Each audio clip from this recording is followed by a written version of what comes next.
Pintu menuju keindahan dan kebahagiaan. Kisah ini bercerita tentang seorang tokoh yang berasal dari Timur Tengah, yakni seorang yang bernama Nasruddin. Suatu waktu, tokoh tersebut sedang mencari suatu barang di halaman rumahnya yang berpasir. Barang yang dicari oleh Nasruddin ternyata adalah sebuah jarum. Tetangganya yang melihat Nasruddin lantas ikut membantu mencari jarum tersebut. Akan tetapi, setelah 1 jam lamanya jarum itu tetap tak ditemukan.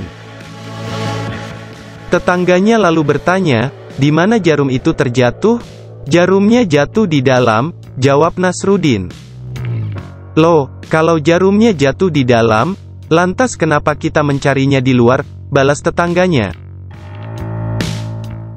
Lalu, dengan ekspresi wajah tanpa dosa, Nasruddin seketika membalas, "Karena di dalam terlalu gelap, di luar terang." Demikian kisah inspiratif singkat ini yang menggambarkan pencarian kita akan kebahagiaan dan keindahan. Terkadang setelah susah payah mencari di luar, kita malah tak mendapat apa-apa. Sedangkan daerah gelap yang jarang kita cari kebahagiaan dan keindahan di dalamnya, adalah daerah di dalam diri kita sendiri. Ia adalah sumur yang tidak akan pernah kering, penuh dengan keindahan dan kebahagiaan. Juga tak perlu mencarinya terlalu jauh karena sumur tersebut berada di dalam diri kita, dalam diri semua orang. Namun, akibat dari peradaban, keserakahan, serta faktor luar lainnya membuat kebanyakan orang mencari sumur itu di luar dirinya sendiri.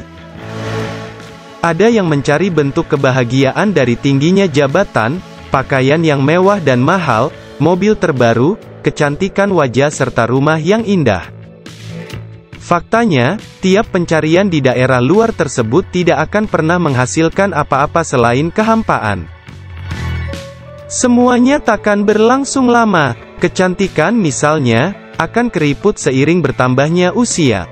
Mobil mewah akan rengsek atau digantikan dengan mobil keluaran terbaru, jabatan tinggi pun akan dicabut karena pensiun. Setiap perjalanan mencari kebahagiaan dan keindahan di luar dirimu sendiri, pasti akan berujung pada kehampaan hati. Dan setiap kekecewaan yang dialami dalam hidup selalu diawali dari langkah pencarian di luar. Untuk menggapai suatu tingkatan kehidupan yang dipenuhi dengan kebahagiaan dan keindahan, seseorang paling tidak harus melewati 5 pintu menuju tempat tersebut.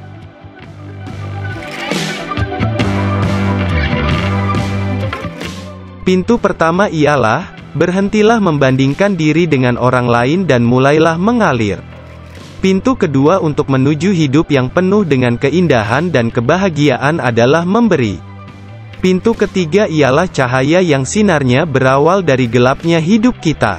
Pintu keempat ialah surga, namun bukan sebuah tempat, surga tersebut berupa rangkaian sikap. Pintu kelima yakni tahu tentang diri kita dan kita tahu tentang kehidupan.